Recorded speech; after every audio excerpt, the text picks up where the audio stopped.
Nakakita ka na ba ng Diyos na biglang huminto sa paggawa kapag lumilikha ng isang bagay? Ang mga nilalang na ito ay nilikha ng mga Diyos. Dahil ang mga Diyos na ito ay tamad. Ipinaubaya nila ang paglikha ng buhay sa outsourcing department. Sa bagong product launch ngayong araw, isang bagong nilalang na dinisenyo ni Mizushima. Tinanggal ang harap at likod ng mga paa ng kabayo. Isang butas na lang para sa pag-aanak at pagdumi. At ganito isinilang, ang egg-eating snake. Nang may presenta ang disenyo, agad itong pinuri ng mga Diyos. Pero si Kanamori na nagdidisenyo ng mga ibon ay hindi makatiis. Bakit kaya puro itlog ng ibon ang kinakain ng ahas na ito? Mukhang may personalan ito. Dagdag pa ang mga hunting skills ng ahas. Talagang hari ng cheating sa Animal Kingdom. Para hindi manako ng egg-eating snake ang mga itlog. Una nilang naisip ang spiky egg. Pero naisip niyo ba ang nararamdaman ng mga ibon? Grabe ang pagiging considerate. Nag-isip pa sila ng paraan para mag-evolve ang mga ibon ng alert system na magpe-premature hatch kapag malapit ang ahas. Agad kinain ng ahas ang mga sisiw pagkapanganak. Talagang palpak. Pero hindi sisuko si Kanamori. Pinagsama niya ang disenyo ni Kimura sa palaka. Ang mga tadpole ay may vibration sensor at automatikong nahuhulog sa tubig para makatakas sa ilalim ng tubig. Samantalang si Kanamori ay gumawa ng hanging nest na ibon. Sa ganitong kondisyon, hindi na makakain ng ahas ang mga itlog. Kaya naaprubahan ng mga Diyos ang Weaverbird. Pero nagtagumpay pa rin ang egg-eating snake sa tapang. Naiyak sa galit si Kanamori at gumawa agad ng maze building na ibon. Ang nakakatakot na pugad ay kasya pa para sa buong pamilya. Para maparusahan ng mga ahas, ginawa ni Kanamori ang natural na kalaban ng ahas ang secretary bird. Ngayon wala nang magagawa ang mga ahas kundi gumapang. Talagang natalo ang disenyo ni Mizushima. Paano lilikhain ang hayop na makakaabot sa mataas na dahon? Ang tanong ng Diyos ay nagpahirap sa mga designer. Naunang na-eliminate ang Pegasus na disenyo ni Tsuchiya. Ang paghulog ng dumi sa mataas na lugar ay mapanganib na gawain. Pangalawa ay ang espongha ng puno ng pingpong sa Mizushima. Gumagamit ito ng malagkit na likido upang manghuli ng mga organismo. Disqualified din dahil masyadong magaan ang timbang. Sa huli, nagmungkahi si Kaihara ng simpleng ngunit marahas na solusyon. Iunat lang daw ang lieg ng USA para makakain ng mga dahon sa mataas na puno. Ang mahabang lieg na usang ito ang naging kanilang huling pag-asa. Ngunit nang lumabas ang mahabang lieg na USA, isang segundo pa lang ay namatay na. Dahil sa kakulangan ng dugo sa utak, ang ulo ay nasa 10 metrong taas. Kung gusto nilang maabot ng dugo ang utak, kailangan ng 1.5 toneladang puso. Muling nagmungkahi si Kaihara na pahabain ang mga paa ng USA. Pero para makainom, kailangan munang mag-split. Sa huli, ang problema sa taas ay naresolba sa pamamagitan ng katamtamang proporsyon. Dinagdagan pa ng digestive system ng baka at mga bakteryang nagko-convert ng dahon sa protina. At boila, isang bagong uri ng giraffe ang nalikha. Hindi na ito pwedeng tawaging USA. Biglang may dumating na sulat mula sa Diyos. Ginamit. Pero parang ayaw kumain ng damo ng giraffeng ito. Quick science fact. Ang mga ligaw na giraffe ay nakatayo habang natutulog. At pati na rin kapag nangganganak. Ang puwit nila ay nasa 2 metrong taas mula sa lupa. Literal na hardcore ang paglabas nila. Nakakalungkot isipin. Ganito sila uminom ng tubig. Kailangan ding mag-split. Sa panahong wala ng bagong nilalang ang lumikha. Kahit isang sausage ay pwedeng maging organismo. Pero hindi man lang makagapang. Tiyak na mawawalain ito. Si Kimura, ang foodie at creator. Tinawag niya itong energized sausage. Gumagalaw ang sausage para maging active ang cells. Dagdag pa ang special na capsaicin. Ang nahuling sausage ay tiyak na mapupunta sa ihawan. Mahirap tanggihan ang ganitong konsepto. Si designer Kimura ay naging ang lalaking nasa tuktok ng food chain. Ngayon ay pumunta si Kimura sa hiyuan. Sa experimental base ng designer para humanap ng ingredients. Sa maliit na islang ito na kayang magbago ng kapaligiran ng libre. Mayroong hindi mabilang na mga organismo. Ang anteater na ito ang pinakabagong research subject ni Hiyuan. Ang pinaliit na dila ay madaling makakain ng mga langgam sa loob ng butas.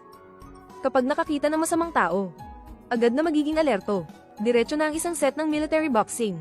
Sa halip, para kay Kimura, mas masarap ang hayop na kumakain ng insekto. Tactical na umatras si Hiyuan.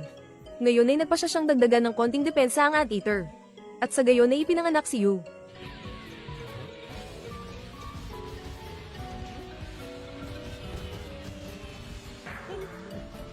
Ginoong Kimura. Dumating na.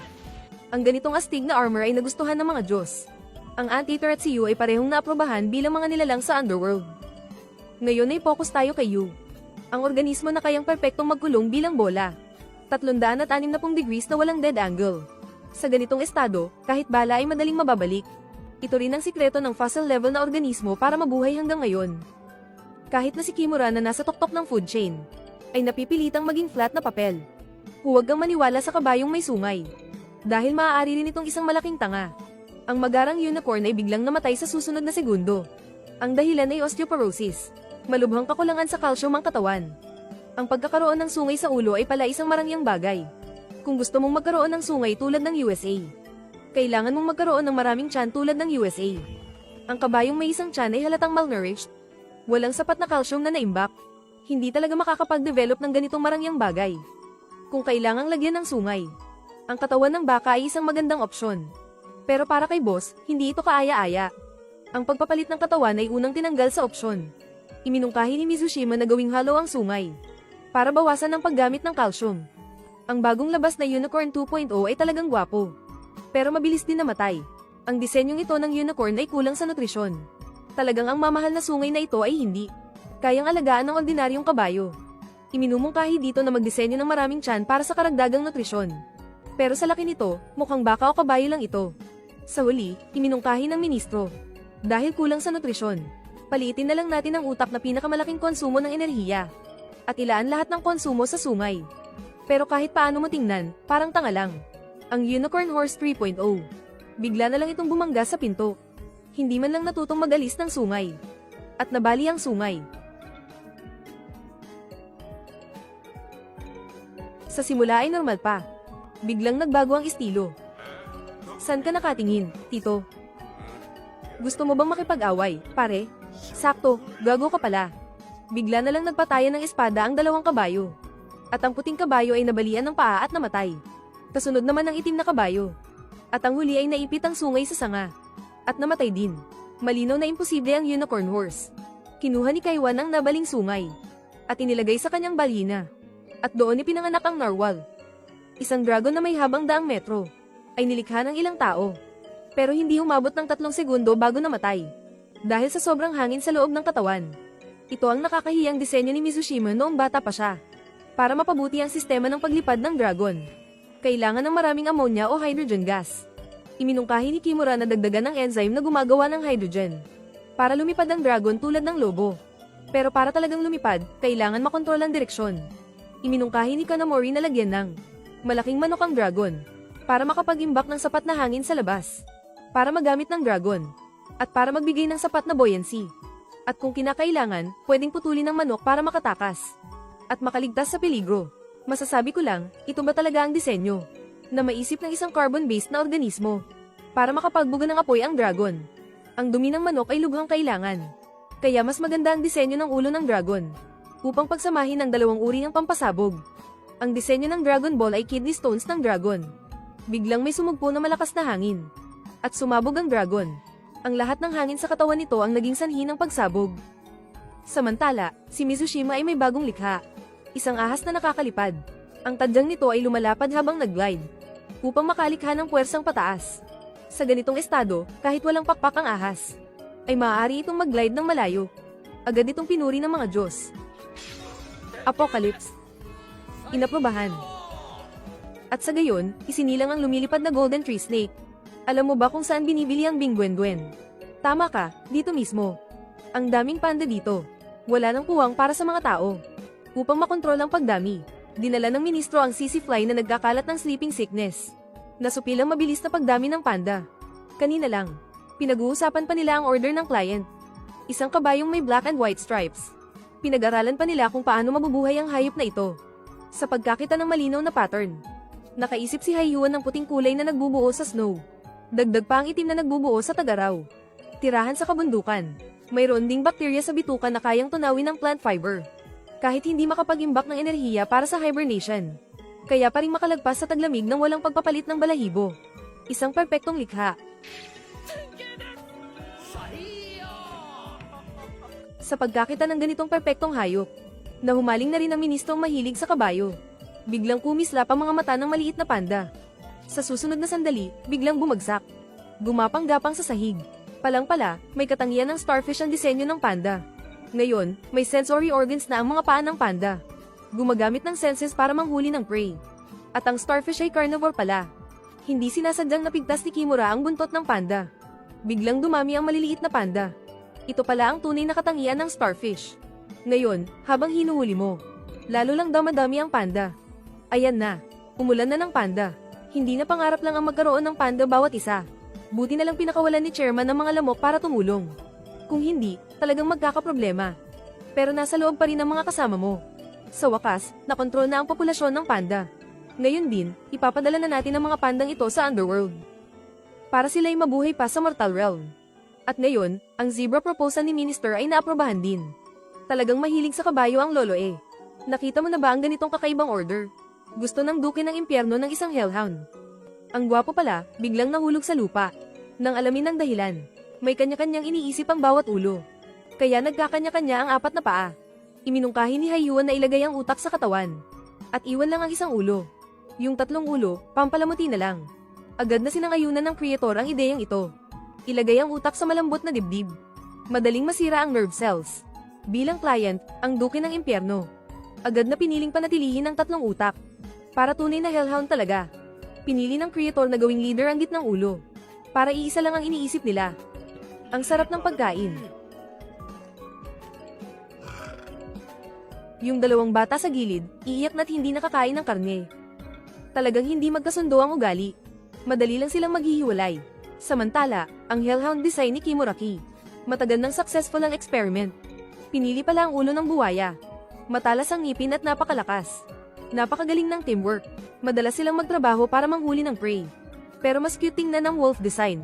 Kaya nagsimula na ang laban ng dalawang three-headed creatures. Isang mabangis. At map-angle na three-headed dragon. At isang noble wolf. Na parang CEO ang dating na three-headed dog. Mahirap pumili ang duke.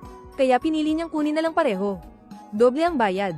Kaya ang dalawang three-headed creatures ay naging bagong sasakyan ng duke ng impyerno. Ang paglikha ng lobster ay tunay na biyaya para sa mga mahilig kumain. Kahit ang maliit na sea otter na ito ay hindi makapagpigil. Ngunit nag-alala na ang designer na si Kaihara. Dahil hindi naman talaga nila inisip na palalanguyin ito. Kanina lang, batay sa malapit na relasyon ng alimango at hipon, nagdisenyo si Kimura ng kombinasyon ng dalawang organismo. Agad na tinanggap ng Diyos ang malaking hipon na lobster. Dahil mukhang napakasarap talaga, pati ang sea otter na kumakain ng palaka bento ay naakit sa buong lobster. Pero hindi magaling lumangoy ang sea otter na ito. Karaniwan sa mga mamal na magagaling lumangoy, ang ilong ay nasa itaas. Pero masyadong maliit ang ilong ng sea otter. At nasa harap pa ng mukha. Hindi talaga bagay sa itsura ng mahusay lumangoy. Tingnan ang pink na mga kamay.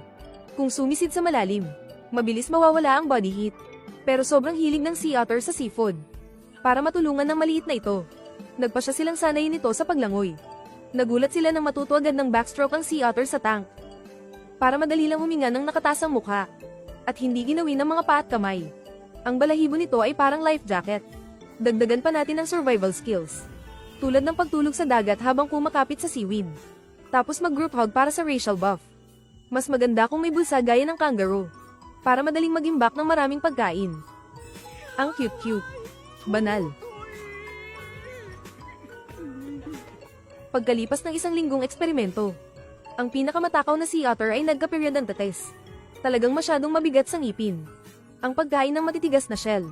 Iminungkahi ni Kimura na lagyan ng ngiping lobster. Pero tinanggihan ni Kaihara dahil pangit. Bigla namang kumuha ng bato ang sea otter. Natuto itong gumamit ng tool kapag hindi kaya ng ngipin. Grabe. Inaprobahan. Kaya ang survival skills ng sea otter ay opisyal ng kinilala ng Diyos. Ito ang sea otter.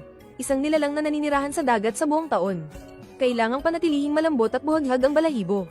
Para labanan ng lamig ng dagat. Isang napakagandang maliit na hayop. Alam mo ba kung anong uri ng ibon ang hindi nangingitlog? Isang Diyos na walang magawa ay tumanggap ng napaka-boring na order. Gumawa ng disenyo ng ibon na hindi nangingitlog.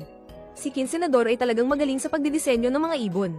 Ngunit ngayon ay nakahandusay sa sopa at ayaw gumalaw. Paano magpaparami ang ibon na hindi nangingitlog? Kung gagawing mamal ang ibon, hindi makakalipad ang maliit na ibon. Masyadong mabigat ang sanggol kapag nagdadalang tao. Kaya pinipili ang pag-oviparous at inilalabas ang itlog. Ang lumilipad na ibon ay parang motorsiklong nakaon ng makina. Ang matatag na temperatura ng katawan ay umaabot sa 42 degrees. Sa ganitong kalagayan, ang hindi pa ipinapanganak na ibon ay masusunog at mamamatay sa matinding init sa loob ng ina. Biglang nagmungkahi si Shimada ng ideya ng ibong hindi lumilipad, tulad ng ostrich at penguin. Biglang nagkaroon ng magandang ideya si Kinsenador. Nagmadaling gumawa, at iginuhit ang isang maliit na daga. Ito ay talagang hindi ibon, di ba? Dalawang henyo sa disenyo ay biglang nagsimula ng paligsahan sa pagpapalit ng ulo. Dagdagan ng isang pares ng paa ng ibon. Alisin ang mga tainga, at lagyan ng kaunting buhaghag na balahibo. Ang ibon na hindi nangingitlog version 1.0 ay isinilang. Kung may linya sa pagitan ng ibon at mamal, ang ibong ito ay tiyak na nasa gitna. Ngayon kahit si Kinsenador na taga-disenyo ay nababaliw na. Ano ba talaga ang kanyang dinisenyo? Sa ganitong anyo, ibon pa ba ito? Puno ng magkahalong damdamin. Sa huli ay nagpasya siyang ilagay ito sa kategorya ng mamal. Dahil may nakadikit na itlog sa loob ng katawan. Ito ay talagang hindi angkop. Buwang Chunky. Inaprobahan. Natuwa ang Diyos sa disenyong ito. Lalo na sa balangkas na may nakadikit na itlog. Ganitong uri ng ibon ay talagang hindi makakapangitlog. Kaya naaprobahan ito. Ang Diyos na walang magawa ay naglabas na naman ng bagong order. Ang disenyo ng nilalang na ito ay dapat sumunod sa 5 elemento. Unang elemento, hindi dapat lumubog sa tubig. Pangalawa, isang hayop na kayang lunukin ng mga karayom. Pangatlo, makakalakad sa mababadjing lupa nang walang sakit. Pang-apat, matibay sa init at lamig. Pang-5, mabubuhay kahit kulang sa tubig. 5 taga-disenyo ang nagtutulungan. Si Mizushima ay nagdisenyo ng hindi lumulubog na hayop. Pero hindi ba't ito ay simpleng alambre lang? Akala ko magdidisenyo siya ng parang barkong hayop. Hindi inaasahang naisip niya ang ibang konsepto. Kaya nagdisenyo siya ng mahabang paa na hayop batay sa pagong. Ang malakristal na mahahabang paa ay nagpapakalat ng bigat. Ang magaang na pagong ay makakalakad sa tubig ng parang lupa. Ang balahibo sa paa ay pinalitan ng sinulid. Dahil ang maliliit na hayop lang ang makakagamit ng balahibo para di basa. Para sa malalaking hayop, kailangan palakihin ang surface area. Samantala si Kaiwan ay nagdisenyo ng hayop na makakalakad sa mababadjing lupa nang walang sakit. Ginawa niyang modelo ang malalaking paa ng elepante at dinagdagan ng proteksyon para makapagpahinga sa ibabaw ng mga karayom. Pero nagkaroon ng kontradiksyon sa kanilang disenyo. Masyadong mabigat ang elepante ni Kaiwan. Kahit idagdag ang disenyo ng pagong, hindi pa rin ito lulutang. Kaya pinapayat ni Kaiwan ang elepante at naging elepanteng mahahaba ang paa. Samantala ang batang babae ay nagdisenyo ng hayop na kayang kainin ang bundok ng karayom. At mayroon na ring bagong pagunlad. Basta makakalunok ng karayom, ang pagtunaw ay madali na lang. Kaya isang hayop na may bibig na parang hippopotamus ang naidisensyo. Si Kimura naman ay nagdisenyo ng hayop na matibay sa init at lamig. Pero mukha itong seal na dinisenyo ni Kaiwan. May 4 na paalang na dagdag. Ang taba ang magiging panangga sa lamig. Pagpapawisan lang para matiis ang init. Paano mo maiisip kung paano? Didisenyo ni Kanamori ang hayop na mabubuhay kahit walang tubig. Kailangan tulong ng Creation Master dito. Iminungkahi ng Creation Master na palakihin ang red blood cells ng hayop. Kapag naging mahaba at payat, perpektong umaangkop sa kondisyon na walang kakulangan ng tubig. Kaya't ang nilikhang organismo ng 5 henyong siyentipiko ay tuluyang naisilang. Habang pinagmamasdan ng lahat, lalong nagiging hindi ka panipaniwala. Saan kaya maaaring mabuhay ang ganitong uri ng hayop? Yun pala ay isang organismo para sa disyerto. Matapos ang pagsusuri sa bagong kapaligiran, nagtulong-tulong ang lahat para sa karagdagang pagpapabuti. Apocalypto. Inaprobahan. At sa ganito ay naisilang ang kamelyo. Makapal ang balat sa tuhod. Kahit sa araw ay maaaring umupo sa disyerto. May makapal na taba at balahibo sa likod. Isang pagkain na kahit si Bear Grylls ay aayaw. Kaya nang kainin ng cactus. At hindi rin malulubog sa buhangin. Isang perpektong sasakyan sa disyerto. May isip mo ba, kahit ang Diyos sa kanluran ay naakit sa outsourcing department ng mga Diyos? Ang mga pagsusulit ay mas brutal at tusong. Ang kasalukuyang proyekto ay ang pagdisenyo ng hayop na mukhang wala. Pero sa totoo ay palaging nakatingin sa iyo. Ang chameleon na hayop na nagbabago ng kulay. Ang naging pangunahing target nila. Pero hindi lang ito nagbabago ng kulay ayon sa paligid. Ang sikat ng araw at damdamin ay mga salik din sa pagbabago ng kulay. Lalo na sa panahon ng pag-ibig, galit na nagbabago ng kulay. Pero masyadong matagal ang pagbabago ng kulay. Kaya unang tinanggal ang chameleon scheme. Kumpara dito, ang pusit na dinisenyo ng batang babae. Mas mabilis ang pagbabago ng kulay. Ginagamit ng pusit ang kanyang mga kalamnan para baguhin ang kulay ng pigment cells. Upang magbago ng kulay, sa paggalaw ng kalamnan, mas mabilis kaysa sa chameleon. Kaya't nag-eksperimento sila sa paliguan. Ang pusit na ito ay talagang halata. Walang ibang paraan, ang pangalawang scheme ay nabigo rin. Pero mukhang talagang masarap. Kung hindi maaaring gumawa ng transparent na organismo sa lupa, nagbaba na lang sila ng standards. Kahit sa tubig ay transparent na rin. Kaya gumawa sila ng isda na transparent ang dugo. Pero nagbigay ng problema ang tagalikha. Dapat naruroon pa rin ang hemoglobin cells. Ito lang ang tanging paraan para makapagdala ng oxygen. Kung wala nito, katumbas ito ng kamatayan. Nagmungkahi ang batang babae na gumamit ng transparent na plasma para sa mababang efficiency na pagdala ng oxygen. Dagdagan pa ng function para makahinga sa balat. Apocalypse. Pinagtibay. At doon isinilang ang isang malinaw na crocodile ice fish sa tubig. Kahit na tinanggap ng Diyos, ngunit ang resulta ng paggawa ay malayong hindi umabot sa inaasahang pakiramdam. Kaya kailangan pa nilang magdagdag ng isa pang order upang lumikha ng tunay na hindi nakikitang organismo. Ngunit paano naman ang mga mata kung gagawing transparent?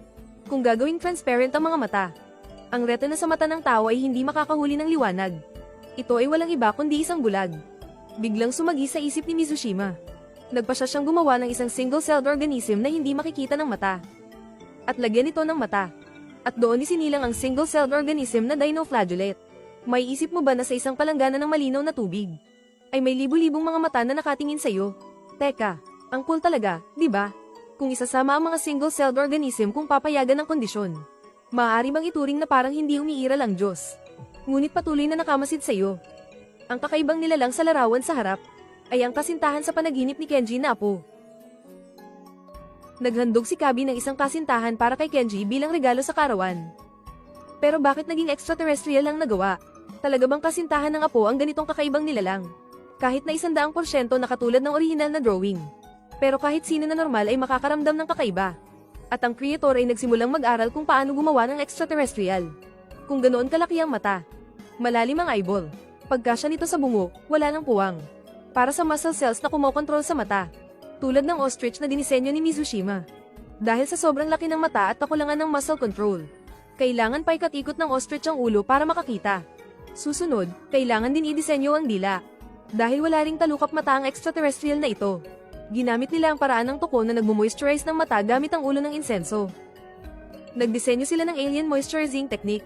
Talagang hindi nasayang ang mukha ni Mizushima bilang isang lalaking mahilig sa science. Isang tingin lang ay nakita niyang may 2 dila ang alien. Pero mukhang lalong lumalayo ito sa dream girl ni Kenta. Dagdagan pa ng hunting skills. Grabe naman itong kalokohan na to. Tingnan natin ang snail sa drawing. Kaya gawin na lang nating omnivore. Buti na lang pinoint out ni Angel Shimoda na ang dream girl na to ay hindi talaga cute. Agad dinagdagan ng buzang ang buhok nito para maging mabuhok na hayop. At sa wakas, isinilang ang final version ng dream girl. Pagkakita ng batang babae, hindi ba't pareho lang ito ng design ko? Nagkita ang 2 unggoy. Nagkatinginan. Approved. Palang pala ito ay sarili ng batang babae. Noong feeding time sa Furryworks Festival, gusto na gusto talaga ni Kenta ng cute na tarsier. Ngayon, nagkataon pang natupad ang pangarap ng apo. Talagang ang understanding skills ay nasa lolo pa rin. Ang genius designer na ito ay ginawa ang kanyang ribs bilang isang exoskeleton. Kahit na walang silbi, ang cool talaga ni Suni. Pero hindi tinanggap ng Creation Master ang magandang proposal na ito. Sa Underworld, hindi pwedeng mabilis tumubo ang buto.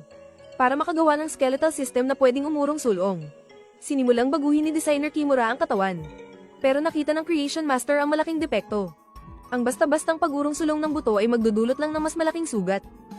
Bago pa makipaglaban sa kalaban, mamamatay ka na muna sa pagdurugo. Talagang pangarap ng lahat ng lalaki ang magkaroon ng ganitong skeletal system.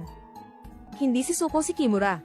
Kung hindi pwedeng umurong sulong ng basta-basta, ilabas na lang lahat ang buto sa labas. Kaya isinilang ang Exoskeleton 2.0. Nang makita ang butong pwedeng igalaw ng basta-basta, lubos na namangha ang Creation Master. Kung mayroon palang shoulder blade sa katawan, paano pwedeng gumalaw ng malaya ang mga tadyang na nasa loob? Palang-palay inilagay ni Kimura ang kanyang mga tadyang sa labas ng balikat, para hindi masakripisyo ang galaw ng braso at tadyang. Ito ay matagumpay na nagpabago ng pananaw ng mga bihasang manlilikha. Nagpatawag ng leon ng batang babae para sukatin ng lakas. Ngunit wala pang 1 segundo ay natambo na siya. Ang kanyang mga buto ay naging hapunan ng leon. Mukhang kailangan pang palakasin ang mga koneksyon. Iminungkahi ng manlilikha na gawing hindi gumagalaw ang mga buto. Tapos gawing dobleng istruktura, para hindi madaling mabali ang mga buto. Tinanggap ni Kimura ang mungkahi at agad na ginawa ang External Skeleton 3.0. Ngayon ay hindi na ito makagat ng leon. Dahil sa inspirasyong ito, nagpasya si Kimura na gumawa ng isa pang nilikhang may panlabas na balangkas. Inilagay ang gulugad at tadyang sa labas ng katawan. Ginawang dobleng istruktura ang mga buto. Saka ginamit ang katawan para sa dagdag na flexibility. Inilagay ang balikat sa harapan. Ginamit ang balikat para huminga. At doon ay isinilang ang pagong. Para mapataas ang tsansa nitong mabuhay. Nagpa siya ang manlilikha na lagyan ng kasukasuan ang tiyan nito.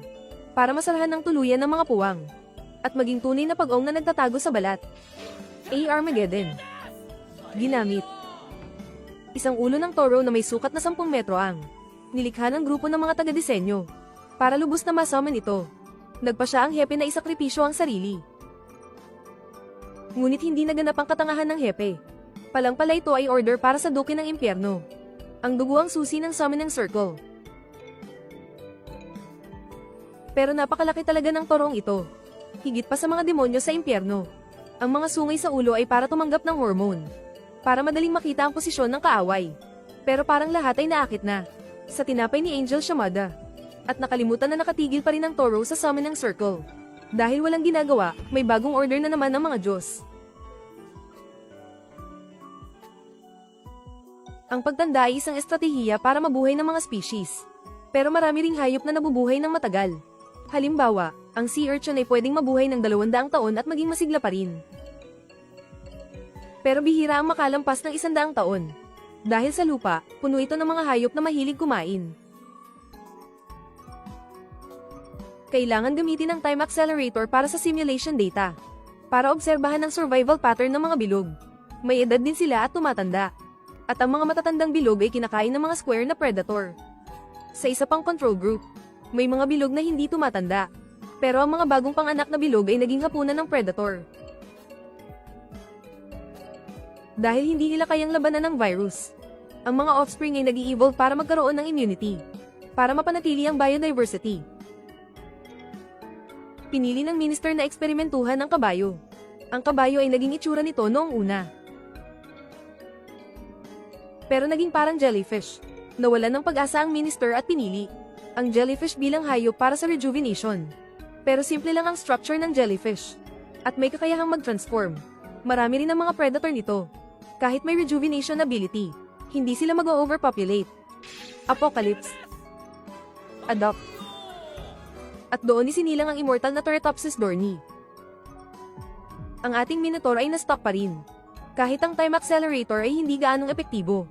Diretso pinili ni Kimura ang maximum mode.